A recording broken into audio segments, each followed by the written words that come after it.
Hey guys, how you guys doing? I'm really excited for today's video because we're building an authenticated REST API using the serverless technology. Now, we won't be using the traditional serverless method where we have to write all the config files ourselves. Instead, we'll be using a tool called Mantle, and Mantle does a lot of heavy lifting for you to build serverless projects. It gives you a starter project as well, which you can use to start building really quickly. So in this video, I'll show you how to install Mantle, how to use Mantle, and how to build your own serverless projects really quickly using Golang. So let's start from their website, which is mantle.com. That's where I am right now. And as you can see, it says open source serverless development kit for Golang and AWS Lambda. So we'll be using Golang, we'll be using AWS, and we'll be building a serverless project. And you can get started out here, or you can scroll to the bottom of the page and open up their GitHub repository. This is where their entire code resides. It's an open source project. It's built with Golang, and you'll see some documentation out here. The thing that we're interested in right now is the quick start guide. So if you're on Mac, you can just say brew tap mantle.io/mantle and brew install mantle. If you're on Windows and Linux, you'll have this option for direct download. I'll be opening direct download guide. So here you can download these tar files directly, or you have an option for wget. This is what I prefer. So let's head over to our terminal. So now I've opened up my terminal and I'm going to copy and paste all those three commands. The first command is obviously the wget command. After it has completed, I'll unzip tar file and I'll move it to the preferred location. So it's saying cannot move Mantle. That's because I'll need to use my sudo with the command. So I've completed the process for installing Mantle. Now to check, I'll be saying mantle ---- version. So I'm using 0.2.8. So just make sure your Mantle is perfectly there before you proceed with the video any further. Okay. So now that everything works properly, it's time to start taking a look at their documentation. So what we'll do is we'll head over to the GitHub page for Mantle and we'll open up their getting started guide in a separate tab. And this is their documentation. So it teaches you how to create your own new project. But before that, there are three things that are required before you can proceed. One is that you have to have Golang installed. If you don't have Golang installed, you can click on this link and download and make sure it's installed. Mantle CLI. So we just installed the Mantle CLI right now. That's what we did. And the third thing is Mantle Node. So Mantle Node is one thing that you need to install before you start creating your new project, right? So the way to install Mantle is using Mantle AWS install, but you need to pass your AWS access key, secret key, and your region where you want to create the Mantle. So it's basically going to create a Mantle node on your AWS account, right? So I'll show you now how to get your access key, secret key, and your region. Obviously you would already know. So this is your dashboard for AWS, and you can go here to the top right where it mentions your profile name, go to the security credentials, click on that, and it'll open up this screen. What you need access to is the access keys. So I already have an access key created. You can create a new access key. So you'll get the access key and the secret, and that's what you need. So you need the access key ID and you need the secret key access key and any region. So I'll mostly be using the AP South one is what I'll be using, but you could be using any region that you want. And let's copy this command now and head over to our terminal so that we can run this command and install the AWS node for Mantle. So now what we have to do is we have to head over to our documentation and copy this entire command and paste it out here. There's only one thing that I've added here, apart from changing my AWS access key ID to my ID and the secret access key ID to my ID that I just got from my AWS account. I've added one more thing here called demo, which is the name of the node. So when you run this command, Mantle AWS install, the default node that is created by Mantle is called dev, D-E-V. And if you don't pass any name here like demo, it'll create a default node called dev. But since I already have it, that's why I'm sending it a different name called demo. And similarly, you can create a node with any name that you want. So here I'm using demo. I'm going to press enter, and it's going to take a while for this to resolve, about 3 to 4 minutes max. So it has finished installing, took about 2 minutes, and it's installed the setup 100%. And Mantle is now saying that Mantle node has been created. The node is called demo, and you can run mantle new to start a new project from scratch. So when you go back to your documentation, you can see this mantle AWS install, AWS profile, my name profile command. Mantle does not store any of your keys. So you'll have to either run this command always to create a new mantle node, or you can use your AWS CLI. And if you have your AWS CLI installed, you can set up your name profiles and you can easily install mantle again using those name profiles. You don't have to pass all these access keys and secret keys, etc. So mantle is very secure. It doesn't store any of your keys, so you don't really have to really worry. So, and the next thing is you can, after you've installed, it says you can run mantle AWS nodes command to see a list of the node. Now let's go here and run mantle AWS nodes.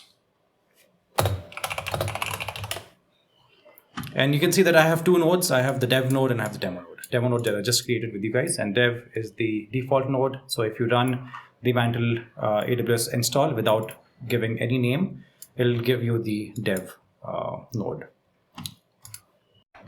So we have run our mantle AWS nodes command and seen our nodes outputted in the terminal. So we can go back to where we all started from. We started from our first mantle project. We wanted to create a project, but we wanted to have Go, CLI, and Node. So mantle CLI and mantle Node we have just installed together. Now is the time to start creating our new project.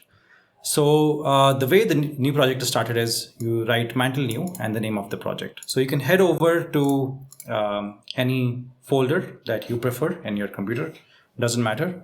And here I'm just going to create a new directory called mantle YT for YouTube. And I'm going to cd into my mantle YT folder. And here I'll say mantle new. And the project name is going to be new mantle, or let's call it mantle serverless rest. So it says it's not a valid name. So that's a great thing. So it says that when naming projects, stages, and functions, you cannot have longer than 16 characters. And names can only contain letters, numbers, and special characters. So that means it's too long, basically. So let's choose a smaller name. We can just call it mantle YT. And now it's creating a project for us. So now let's wait a couple of seconds. So it's done. And now we can do ls and cd into our mantle YT and ls again. And these are the files that have been created for us by mantle. So if you run the tree command, if you don't have the tree command, you can easily install it in Ubuntu. But the tree command basically helps you get an idea of which all files are there in which folders. So in your API folder, you get an API folder which has a folder called ping. And ping has two files, ping.go and ping.test.go. And you have your config file. And then obviously, since it's a Golang project, it has created a go.mod and go.sum file for you. Now this API folder is very important because all the folders that you will create inside the API folder will be available to you as separate APIs. So in this case, ping will be an API that's available to you. Now to test this program, we can easily deploy this to AWS quickly, and then we'll check how the ping function works, and then we'll start creating our own REST function. So now what we'll do is we'll say mantle stage new development. So now it's asking me, mantle is quite an intelligent CLI, right? It's asking me, there's more than one node available, please select which one. So I'll say demo one because that's the one we're creating, right? It says deploy successful, everything works fine. And it has given you an endpoint to work with. We'll come back to the endpoint in a minute. Okay, but just make a note that this endpoint is kind of important because this is what we'll need to work with our software. To see what mantle has done, we'll run this command called mantle AWS resources -- stage development. Now I'll leave all these commands in the description box of the video below, but they're also there in the mantle the documentation. So once I run this command, I can see a list of all the resources for my demo node. Now it's important to note that all of this is serverless in the sense they are not getting charged to you unless you're using them. So there's literally no reason to not try out these commands and create an AWS node for yourself, because anyways, you're not paying for this, right? It's just creating these resources for you, not using them unless you share the API with the external world and people start using your API. All right. Now what we'll do is we'll ping the AWS Lambda function, or we'll invoke the AWS Lambda function, which is ping. But before that, let me show you in the code editor. So in API, in ping, we have our ping struct, right? And this is the default function, and you have the hello function. So when we invoke this Lambda function, so right, this ping.go will be a Lambda function. When we invoke it, it will basically reply with pong, because this is the default function that will get invoked when we invoke the ping function. So let's come back here and let's say mantle invoke ping. And if this works, if it replies pong to you, then you know that everything is working fine. So as you can see, you got the response pong, 200 okay, everything is fine. And the other way you can get the same result is by saying curl post $mantle environment -- URL / the ping function.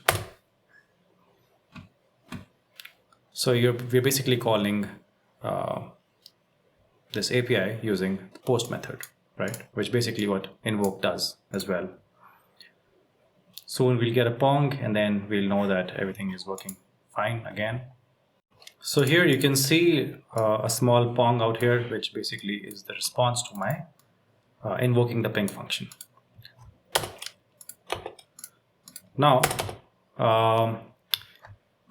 this mantle environment URL, right, is the place where always the URL with which you'll have to interact will always exist. So if you say mantle environment -- URL, you'll get the same URL that you got when you had deployed your program. So it's the same URL. And this is the URL that you're going to be using to work or to interact with your functions. So we had invoked our default function, which is ping. Now let's look at the code, and we have some non-default functions as well. For example, this hello function, right? So all the functions that you see, they have the first letter as capital. So if you have it as a capital letter, you will be able to interact with it as though it's an API. Okay. So let's interact with our hello function. So we'll say mantle invoke ping / the hello function. There's something wrong with my formatting. Let me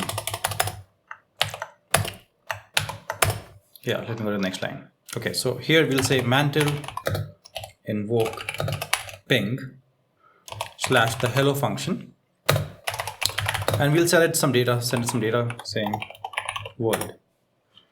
So what we're expecting right now is hello plus name that we have sent here to this function, which is world. As you can see, context package is used here, which basically passes the context to this function. And when you come back to your terminal, you see hello world, right? Now the same method, again, we can use curl for calling the same method. So we'll say curl using the post method, and we'll use the same environment URL. We'll say mantle env -- URL, and we'll put the path as ping / hello. So here your Mantle environment URL is the URL that was given to us out here, this one. And the ping is the API, the route for the API, and hello is the specific function, right? And hello, we'll say minus minus data, and we'll pass world. And again, we're expecting the same result. We're expecting 200 OK and hello world. So as you can see, it said hello world back. And now we can work with our another function that's there in the sample project. So this is the entire sample project given to us by Mantle. And here there's another function called request response. And let's try calling that function now. It will help us see a request and response in JSON format. So we'll say Mantle invoke ping, and inside ping the function is called request response. To send the data, we'll say name, and we'll send world, and we'll place enter. And now we'll wait for the command to run. And what we're expecting here basically is the response in JSON format. So with Mantle you can send response like this, a complete JSON response. And here, as you can see in the terminal, you can see 200 OK and a complete JSON response. The way you can format it, you can customize your own responses. Mantle also gives you a test folder which has your test files, and by default you get the ping_test.go file. And you can use this file to run all the tests for all the different functions. So we can head over to our terminal, and here in the project I can say Mantle test, and it will run all the tests for me. So as you can see, it has run all the tests and we've passed, so everything works perfectly. So this is a very, very amazing feature that Mantle gives you. There's an important thing that I want to tell you, that Mantle gives you the ability to watch your code and deploy it in the background automatically. Now, because working offline with a serverless project is slightly difficult, right? Because you always have to build it and then you have to deploy it manually. So Mantle gives you a Mantle watch command, and it'll always keep running in the background. So whatever changes you make, so it's saying watching changes in this directory, right? So whatever changes that you make, they will basically automatically send it to the cloud. Now, using the standard starter project that Mantle gives us, we can start creating our own projects. And I've gone ahead and coded out an entire project for you guys. To save your time, we'll be going through the entire code. And this project will be available to you as a GitHub link, which I'll be posting in the description of the video. So the way you start building your own project is that you have to go to this API folder. And as you can see, I've created two folders here, the movie folder and the auth folder. So in the auth folder, I have some logic to be able to create our own tokens and validate our tokens. These are basically the JWT tokens. And in our movies folder, I've created a complete CRUD system to be able to add and delete our movies. And all of these APIs for the movies will expect an auth token. So that means we'll have to first create our auth token. So let's first look at the auth.go file. Now, firstly, the package needs to be auth because that's the name of the folder. That's Golang standard. And we have used the jwt.go -go package. First, I've defined the claims. So claims are going to be used by the jwt function to create the token for me. So it'll have username, email, and phone number, and also have standard claims. And I've also defined a struct for the token, which is just a string. I'll be returning just a string as a token. This new function is really important for Mantle. It tells Mantle what it needs to be expecting for this whole API as a return value. So the first function that we look at will be the set token function, which is in the set token file. The set token function, I've kept the S as capital because this tells Mantle that I want to be able to interact with set token as a route. So the way I'll be able to interact with it will be the link, the API link /auth and /set token. That's how I'll be able to interact with this particular function. What this function does is it creates an expire token, which basically adds the time for now and adds 1 hour to that. We create claims based on the claims struct that we have created, which I'm passing my name, email address, phone number, and I'm also passing the JWT standard claims, which has expires at the value that we just created here, and the issuer, which is myself. And then we'll create our token with the new with claims function. We'll use the HS256 signing method, and we'll pass the claims that we just created out here. What we'll get back is the signed token, and that's what this function returns. This function returns the signed token, and out here you can see that this function is supposed to return a string, which will be basically the signed token. Now the next function is protected profile. Again, the P is capital. That means that I want this to be a public function that the user can interact with using an API. And I can define my own requests and responses here. So Mantle gives me an ability to say that the profile request, the request that this function is expecting, is going to have a token, right?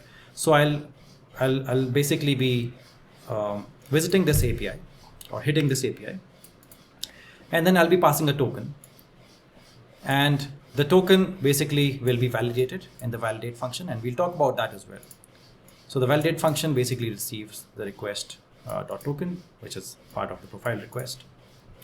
And if the value is valid, then you return the token is valid. Let's proceed. Important thing to note here is that this function accepts request, which is of type profile request being the struct that we have defined here, and returns a string, which is basically the value that we are sending from here, which is either token valid, let's proceed, or the value that will come back from our validate function.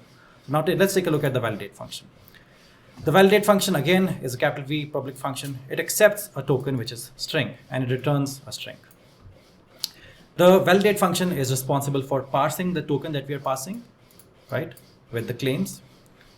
And it's basically checking if there's an unexpected signing method or not. If all is okay, then it's basically going to return the token, which this function is returning. And the function validate is supposed to return a string, which will be like token expired, token not valid, or valid. So first we'll check for the expires at field. If it's less than the time which is right now, then that means the token has already expired. So we'll have to send token expired. And we get this value from the claims, the token claims. If everything is okay and the token is valid, we'll return valid, or we'll return token not valid if it's not valid.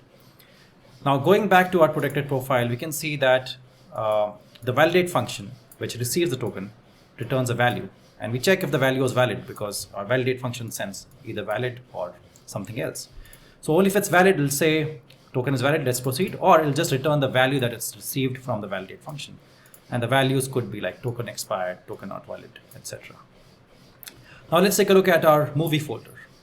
So this basically contains the CRUD to be able to work with our movies APIs.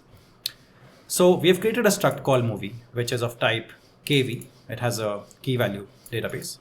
So key value database is something provided to us by Mantle. It's DynamoDB in the background, but we get to work with the DynamoDB in a much simpler way using the key value storage. Now movie item is a struct that we have defined to indicate what the movie will have. So the movie will have an ID, title, and rating. And the new function basically creates movies and initializes it with a key value database. So we'll first start with the create function. They all belong to the package movie, and they have this function, which is create, is going to have an add request and an add response. So with the help of Mantle, you can define what your request is going to look like, which will be title, rating, token, and your response, which will be basically message. And as you can see, these are all methods of struct type movie. So here you'll accept request and you will return the response, which we have defined out here on top.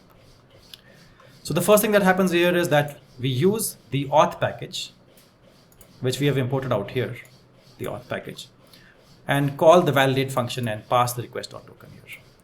And as we have seen, the validate function returns back a value, which is a string.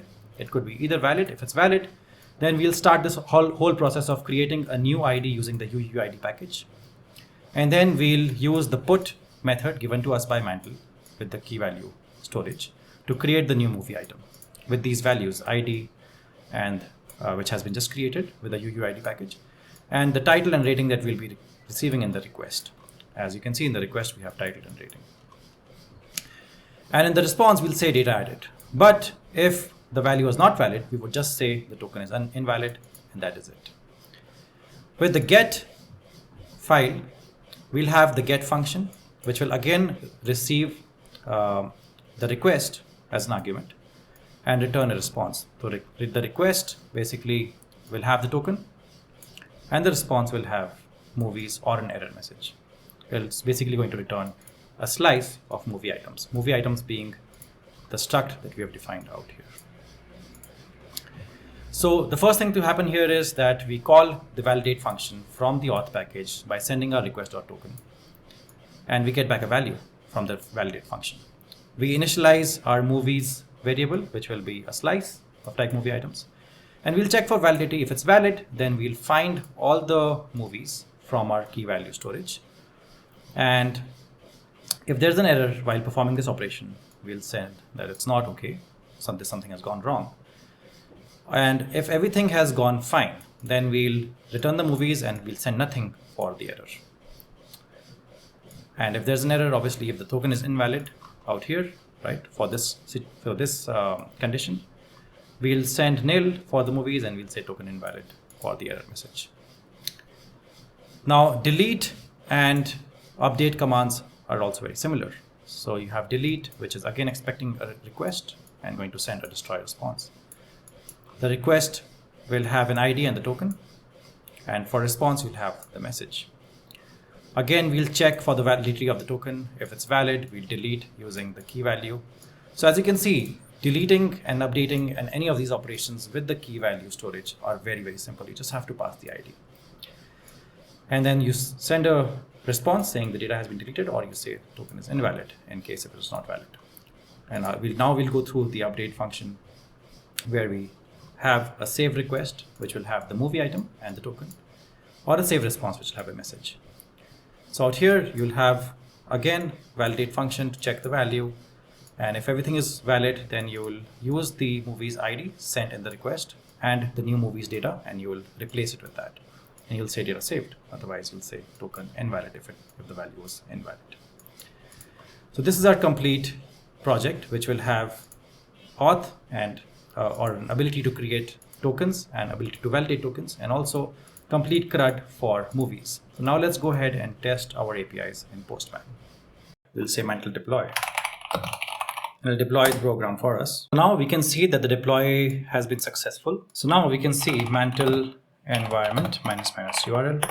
And this is our URL using which we'll be interacting with our APIs in Postman. So I'll open up Postman now. So in our Postman, I've created this simple collection called Mantle YT. And the first API that we'll hit is the set token API. So it'll be our route, our link URL with auth route and set token route. And let's hit the set token API now. So it's just a get method and there's nothing in the body. And we'll get our token as a string. So we'll copy it, and now we'll check in our protected profile API, which is auth route and protected profile. And we can check, we can send a token here, right, in the body post method, and we can see token is valid, let's proceed. Now I don't have to write these as capital, right? I can just say small p and small p for both, and it'll still work perfectly fine. So Mantle gives you that freedom. So even though you've defined your APIs with capital letters, it doesn't matter out here. Also, it doesn't matter what method I use. So any method is allowed, A and Y, any method is allowed out of all of these. So get, post, put. So you have freedom out there as well. Create movie. I'm going to use this token from here. So this is from our movie folder, if you remember, right? All these movie related APIs are from our movie folder.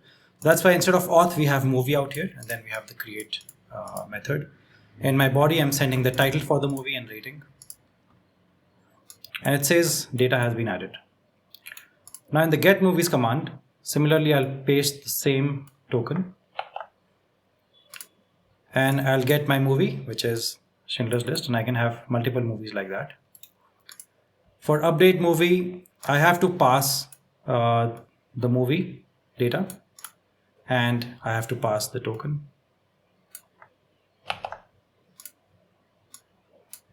And data will get saved. And for delete movie, I just have to pass the ID of the movie and the token. So I'll go back to get movies, I'll get the ID and I'll paste the ID out here. So it says data has been deleted, so the movie that we had created has been deleted now. So this was Mantle. We were able to build really quickly. We didn't have to write a lot of boilerplate code. We didn't have to write any configurations. Everything was taken care of by Mantle. We just had to create our functions, basically focus on the business logic, and everything else is taken care of by Mantle. So it's a very easy to use tool.